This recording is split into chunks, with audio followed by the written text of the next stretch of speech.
Olá, pessoal, seja bem-vindo ao Nada Trivial. Hoje é dia de Turma do Fundão, quinta-feira, e a partir de hoje os vídeos serão gravados desse jeitinho fofo, segurando o microfone, para justamente dar conta das críticas que recebemos a respeito do áudio.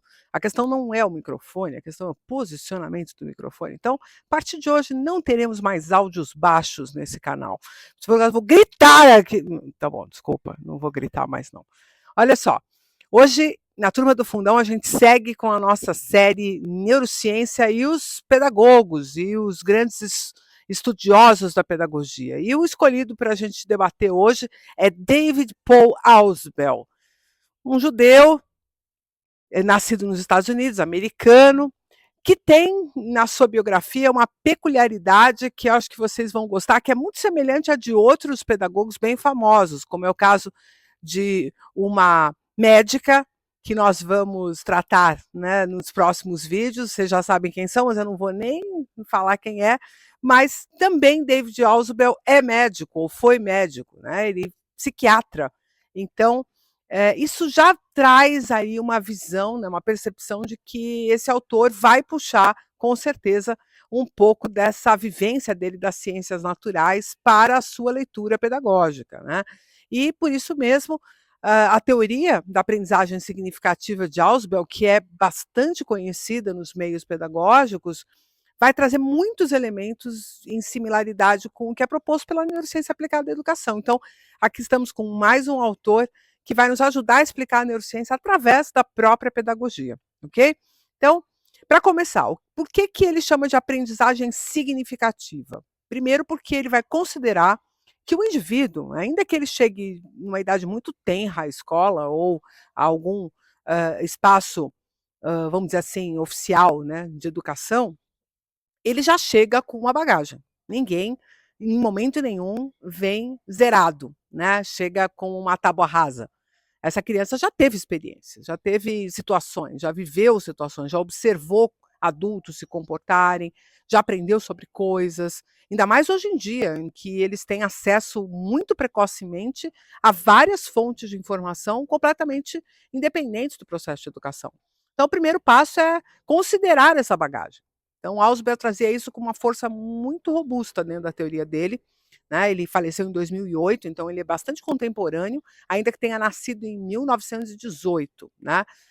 Mas ele viveu bastante tempo, 90 anos, e por isso mesmo pode nos contar muita coisa sobre a vivência e a experiência dele. Mas o processo que ele considera fundamental é a gente olhar para essa criança e compreender que ela já tem uma bagagem. E isso, para nós na neurociência, é fundamental, porque essa bagagem ela virá, inclusive, das experiências intrauterinas e também de alguma carga genética que traz alguns aspectos, inclusive, de instintos ou algumas memórias emocionais. A gente não sabe exatamente o que é que pode vir com uma bagagem genética, mas isso é justamente o que está sendo investigado e descoberto nesse momento, né?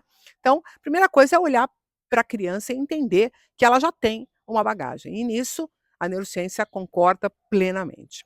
Outro aspecto muito interessante que ele coloca, que tem tudo a ver com neurociência, é que o aprendizado ele tem que ser significativo porque ele tem que, de alguma forma, atender a uma necessidade da criança. Mas aí, olha só, tem muita gente que fala em utilitarismo, né? O que, que ela vai usar, onde que ela vai aplicar. Não, a criança não está pensando em emprego, né?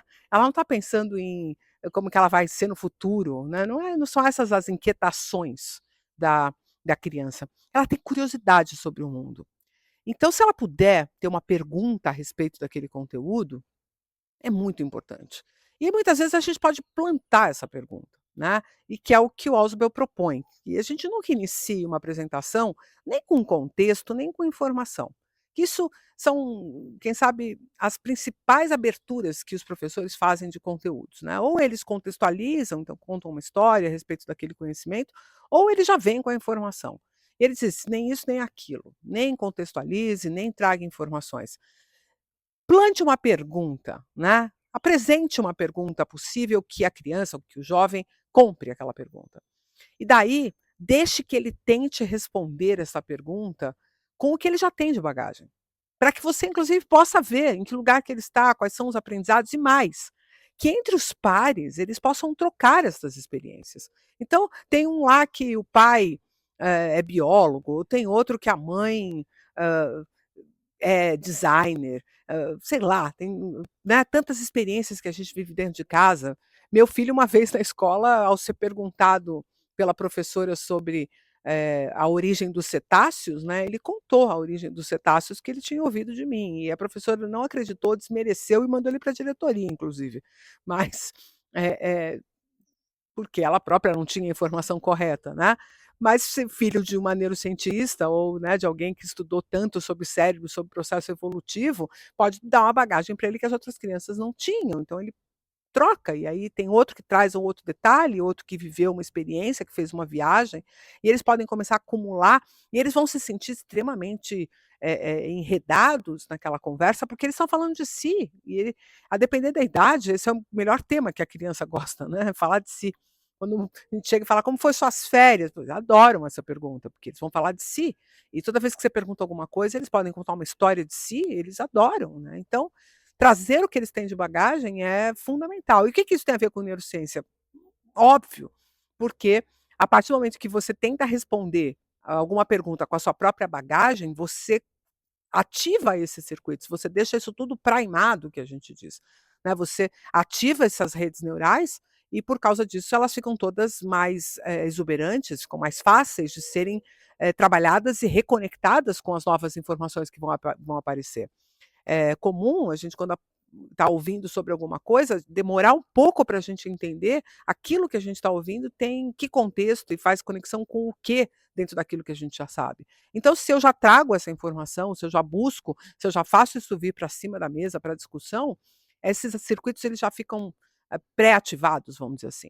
E aí, informações podem ser dadas de forma a aprimorar da melhor maneira possível essa individualização, né. Então, obviamente que numa turma, muitas vezes a gente não consegue ter esse processo individualizado, mas se a gente sugerir leituras e se a gente sugerir uma gama de materiais que podem ser explorados, a criança também pode escolher qual desses materiais é mais significativo para ela. E daí ela tem dúvidas, né, a partir da pergunta que ela não conseguiu responder integralmente, ou de uma resposta que ficou vaga, ou de algum detalhe que você conseguiu apresentar e que ela não conseguiu responder, e por causa dessa dúvida, que é um ponto fundamental da teoria do Ausubel, ele vai buscar estas novas informações. Então, agora a interação com a informação se dá de forma absolutamente intencional, e aqui já vem uma enorme carga emocional para que todos esses circuitos sejam formados, associados a circuitos pré-existentes e com uma dinâmica emocional muito robusta. E aí, com certeza, você vai ter um caminho muito interessante para a construção desse conhecimento dentro de um indivíduo e um conhecimento que ele vai conseguir lançar mão para responder perguntas semelhantes àquela que foram feitas no início daquela investigação, ou até mesmo para aproximar aquele conteúdo desenvolvido de novos problemas. E se a gente puder, inclusive, criar um roteiro para que esse processo vá gradativamente sendo complexificado, né, que novos elementos sejam trazidos e novas variáveis sejam reconhecidas, esse conhecimento também vai se ampliando como uma espiral ascendente, né, que é o que a gente fala muito, a gente volta naquele mesmo ponto, só que num outro grau de complexidade. E isso tem tudo a ver com neurociência. Mas não era de se espantar que o Ausubel, pela sua formação nas ciências naturais, por ser médico, né, um médico psiquiatra, e provavelmente tendo se debruçado sobre o funcionamento do cérebro, ainda que de forma a apenas conseguir informações do que era possível naquele momento, né, no século passado, ainda uma coisa superficial, mas muito robusta do ponto de vista da psiquiatria. Então, se ele conseguiu aproximar o conhecimento dele das investigações pedagógicas que ele fez, tenho certeza de que ele já botou muita neurociência, mesmo não tendo dito isso para a gente assim de forma tão clara. Então, obviamente que essas aproximações requerem um pouco mais de cuidado para que a gente não faça nada de forma eh, superficial, nada trivial, lembra? Se fosse trivial, a gente não ia achar a menor graça, mas pouco a pouco a gente vai percebendo que os pedagogos estavam dando, né, contexto para aquilo que hoje a neurociência tem nome e sobrenome. É isso. Te espero aqui toda quinta-feira na Turma do Fundão para a gente seguir com essa série, né, de neurociência e autores da pedagogia. E espero que você também goste dos nossos outros quadros, porque todo dia útil é dia de vídeo novo aqui no Nada Trivial, ainda que a gente esteja preparando novidades também para o sábado e domingo, e logo você vai ficar sabendo. Um grande abraço e eu te espero no próximo.